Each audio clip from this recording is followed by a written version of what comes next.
Good morning. It's Monday in Manhattan, and yes, we are missing Jared Wassinger this morning, but Rob Ott, Director of Public Works, has joined me, Jason Hilgers, Deputy City Manager, for our Monday morning segment. Today we're going to talk about the levee. It is one of 6 projects we're focused on in our sales tax question that'll be on the ballot November 5th.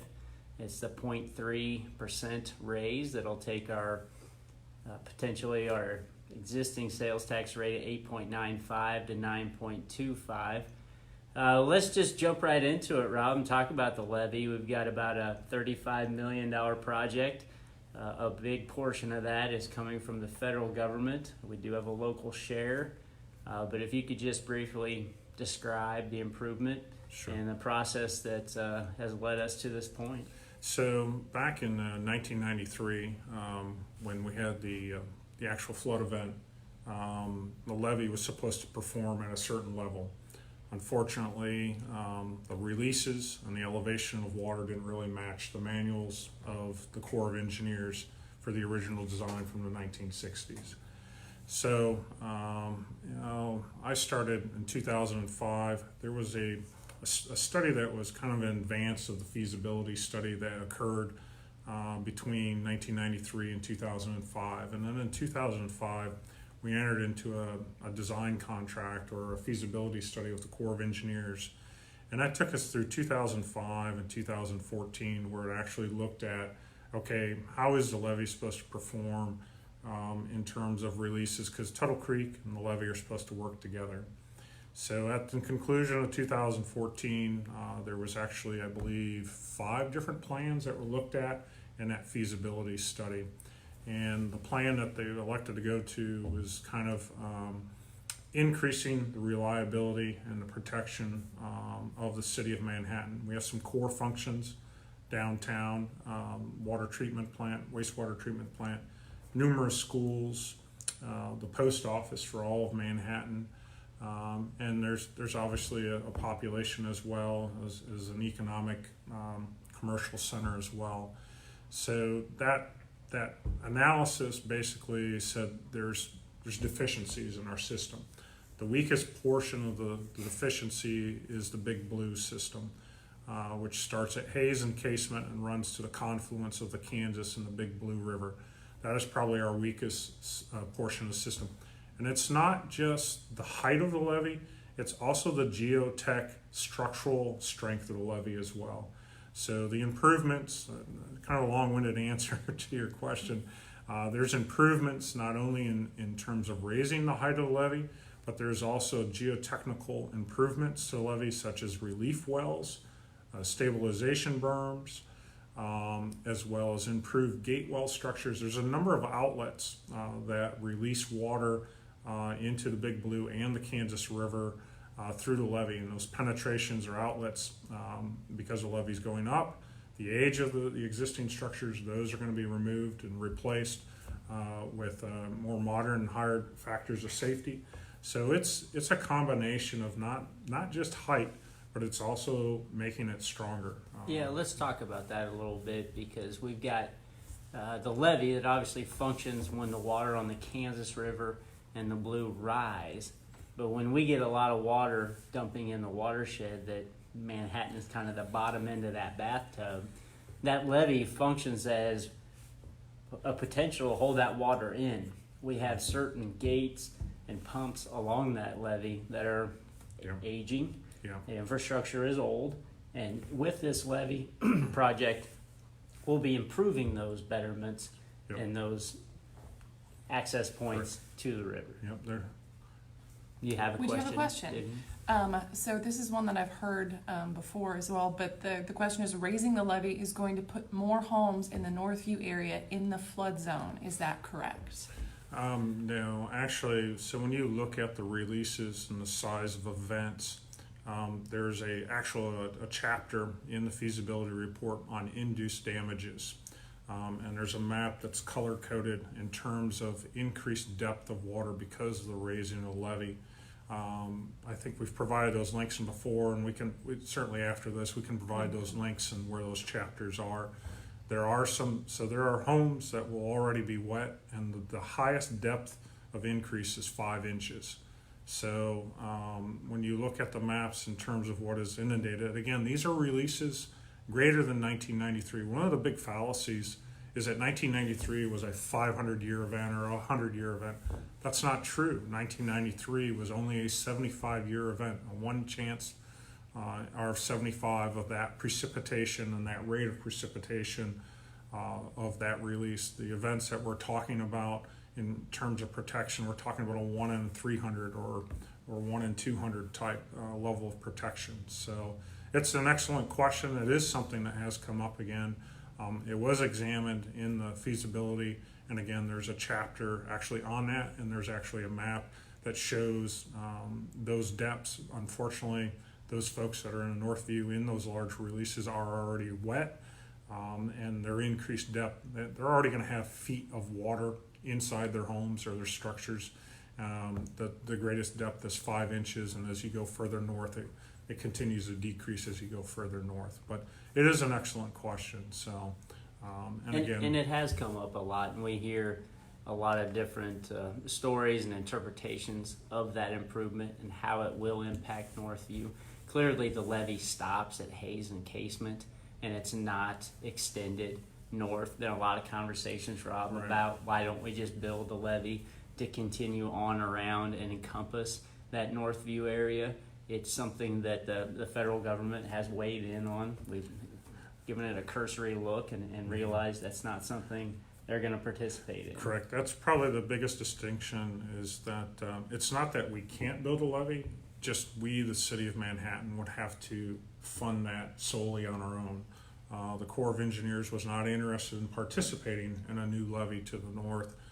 They have cost to benefit calculations that they do, and certain margins of return that they want for their investment, I guess. I'm not an economist. There's a huge chapter on that too, and someone that has a lot of extra time can read through that. But my understanding is they would not participate in a northern levee. I think they looked at something that was about 4.3 miles in length and adding and going up through Northview. Again, we're amending an existing levee, and it's costing us $36 million. To add a new levee, it easily could be 3 or 4 times that $30 million to go that far north. Again, it's not that the city of Manhattan can't explore that. We just would have to explore that solely on our nickel. The core project that's been authorized by Congress and federal appropriations is a 65-35 split. So the federal government is paying 65% of that cost, and we, the city, are paying 35%. So that's the current agreement that's been executed by both parties in place. You know, you gave the 5-inch reference, and the dynamics that surround Northview and our levee, which are influenced by both the Kansas River and the release rates at Tuttle Creek. There are so many different variables at play to start guessing and predicting what will occur. Even this summer, we reached multiple points where we would have probably lost a lot of money if we would have bet if they were going to open the gates. Yes. Because it looked like it was inevitable. Fortunately, obviously, inflows into Tuttle and outflows were able to balance themselves out. Another key piece to Manhattan's predicament was just the height of the Kansas River. You're talking about completely different watersheds and how it impacts Manhattan, the Northview area, and our levee. And it's hard to sit here and say the levee rise will do this, because there's a scenario out there where the Kansas isn't as high. So the release rates out of Tuttle don't impact our community as much. So I just offer the complexity of this circumstance and situation. Clearly, raising the levee protects our water treatment plant, protects our wastewater treatment plant, and protects over $1 billion worth of property in our downtown. There's no intent here to raise the levee to hurt anyone. No. And if it's a byproduct, it's really a byproduct of the whole scenario and circumstance situation that we're facing living around two rivers next to a reservoir managed by the Corps of Engineers. Correct. And you mentioned the complexity. It's not only the flows on the Kansas, but also flows in the Missouri River, because Waverly, Missouri controls the releases of Tuttle as well. So it is definitely out of the control of the citizens of Manhattan. And you can call the mayor all you want. The Corps going to operate the entire system based on their manuals and what they believe is best for the entire system, well beyond the city limits of Manhattan. That's what makes. And you're right. This summer we developed 42 different scenarios that were less than the 1993 scenario, because we knew the Kansas was down and we didn't want to evacuate or warn folks that we didn't have to. Mm-hmm. So it is very complex on how the two systems work together, both the Kansas and the Big Blue. So. And I don't want to come across and suggest 5 inches isn't important and isn't impactful. Correct. Because it is. We have to look at it from what opportunities can we take today to protect our water and wastewater supplies and treatment, protect the downtown with existing infrastructure that the federal government's willing to help us participate in right now for this improvement. Investing in the levee doesn't say, oh, we're taking care of one over another. We're taking care of the community with this opportunity. If we need to readdress how we're going to handle Northview with all kinds of different scenarios, we should, and we are. Right. And there's been a lot of different efforts over the years to study that, give people better information. Obviously, this summer we were out notifying a lot of people about the circumstances, trying to educate them. There is clearly a lot more education today about that area of the community and how the Blue River and Tuttle Creek Reservoir impact it. And, you know, other than more education and more information, I think there's just a better sense of knowledge about where they live, the property they did buy at some point, and the circumstances in which they find themselves. Eliminating that threat is highly unlikely. We go into other communities along the Missouri and the Mississippi that are inundated by water every year. So I look at it from a perspective, and again, I don't want to discount that 5 inches because it is impactful.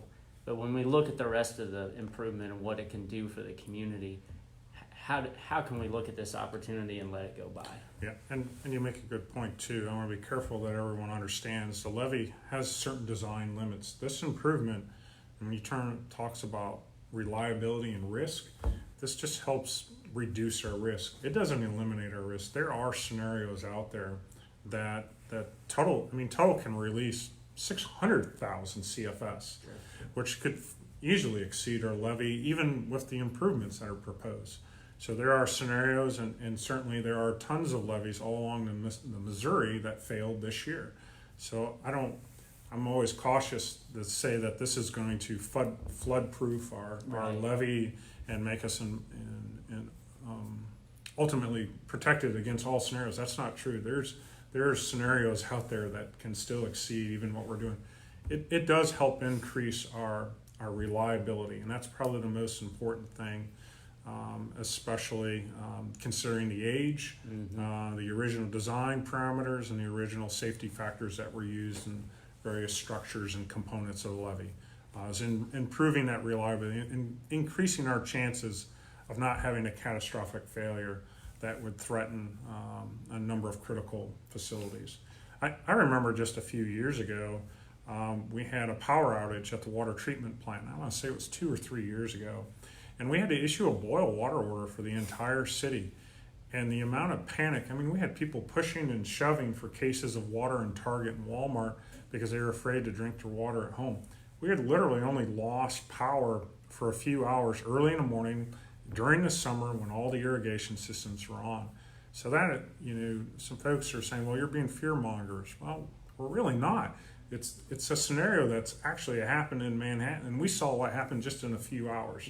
Can you imagine if we lost our water distribution system for months or even weeks?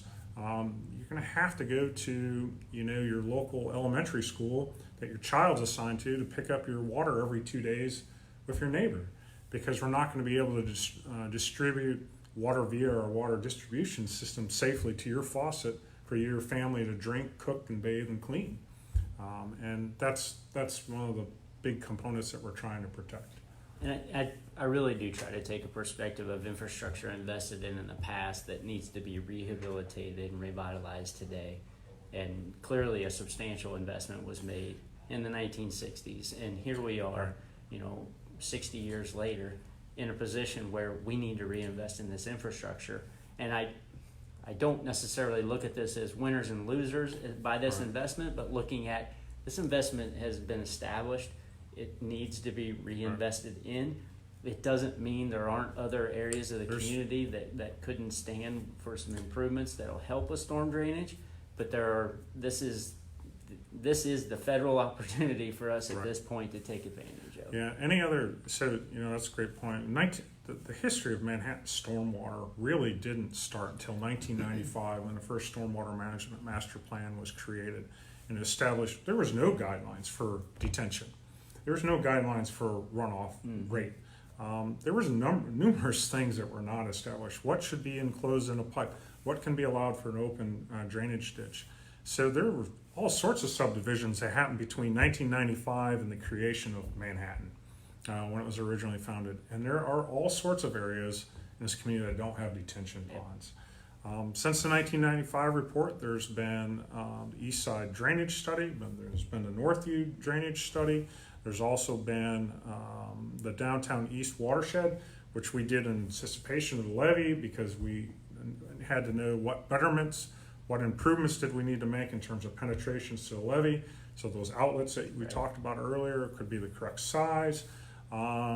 There's even been some changes that my staff and I have made in terms of detention requirements in 2009 in terms of upping and making those harder. So there are definitely delayed or backlogged projects beyond just the levee. There's 77 million in backlog stormwater projects for downtown.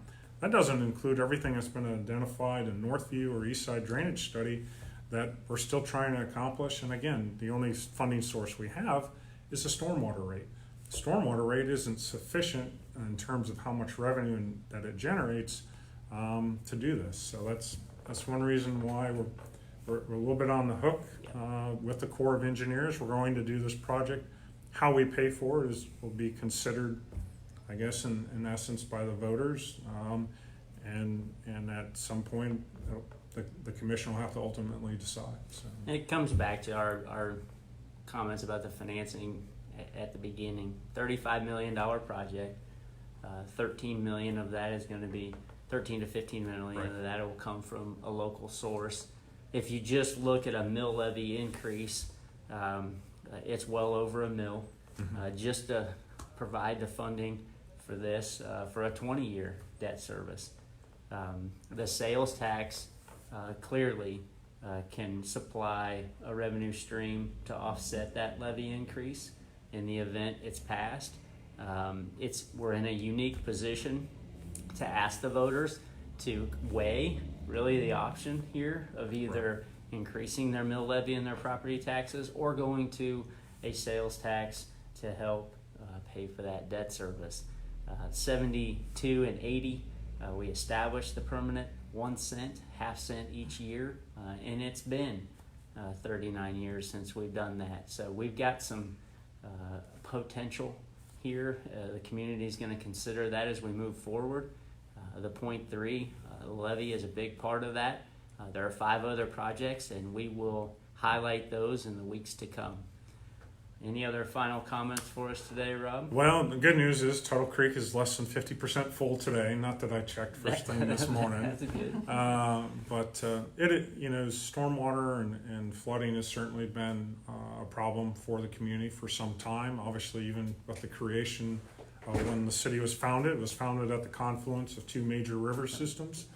And there's long lists of things that whether it's a large project like the levee or working with someone in their backyard, there's a whole range of different projects stormwater wise that staff is working on. So it's a never-ending challenge, and it will continue for some years to come. So. Well, thank you, Rob, for joining us today, and thank Yes. you viewers for tuning in. We'll be back next week. Until then, have a great and safe week.